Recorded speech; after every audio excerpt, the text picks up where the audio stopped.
Jake had never been one to believe in the supernatural. Skepticism ran through his veins, especially after inheriting his late aunt's old house, a crumbling, isolated building on the outskirts of town. He thought it would be the perfect retreat, away from the noise of the city. But as the days passed, something began to feel off about the place. It started with the silence. The kind of silence that pressed in on you, suffocating, unnerving. At first, Jake thought it was simply the house settling. The old beams creaked, the floorboards groaned, and the windows rattled in the wind. But then, in the dead of night, something else started.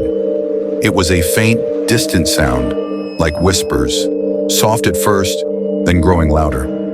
It wasn't the wind, not the house settling. It was something alive, something watching. Jake tried to ignore it, thinking it was just his imagination running wild, but the noises didn't stop.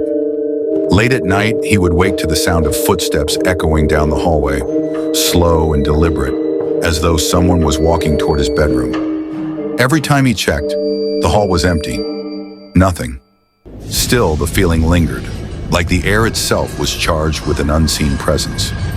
One evening, after a long, exhausting day, Jake found himself staring at the old mirror in the hallway. He couldn't shake the feeling that he wasn't alone, that something was behind him. He turned quickly, but there was nothing there. Yet when he looked back into the mirror, he saw something, or rather someone. A shadow, fleeting but undeniable, moving just out of his direct line of sight. His pulse quickened as the temperature in the house seemed to drop. The whispering grew louder, more distinct, as if calling his name. Jake, get out. His heart raced as the whisper intensified, now a voice he couldn't ignore. It was no longer just a voice, it was a command. The air was thick, suffocating, and Jake had no choice but to leave the house. But even as he stepped out into the cold night, the sense of being followed didn't fade. It was as if something, someone, was watching him, trailing him, even though he couldn't see it. Desperate to escape the oppressive feeling, Jake walked aimlessly through the town, his thoughts scattered. But his steps led him to the abandoned asylum at the edge of town, a place long forgotten, a place shrouded in grim rumors and fear.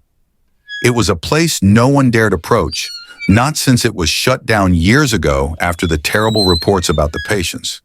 Stories of inhumane experiments, of madness that consumed everyone inside. But as Jake stood before the decaying gates, something inside him pulled him toward it. His feet moved of their own accord, as if guided by an unseen force.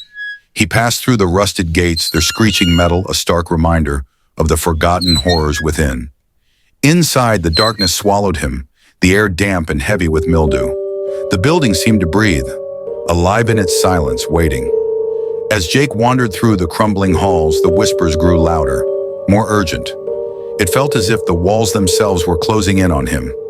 He entered one of the old patient wards, the walls covered in peeling paint and strange markings, scribbles, nonsensical words, phrases that didn't make sense. But as he scanned them, some of the words caught his eye. His name, his thoughts. The words seemed to reflect the very fears that had plagued him since he stepped into the house. A sudden chill gripped him, a coldness that sank deep into his bones. The whispers were now frantic, no longer whispers at all, but frantic, pleading voices. "Stay with us," they begged. "Never leave." The temperature in the room dropped sharply, and Jake could see his breath in the air. His heart pounded in his chest as the walls seemed to close in tighter around him. As he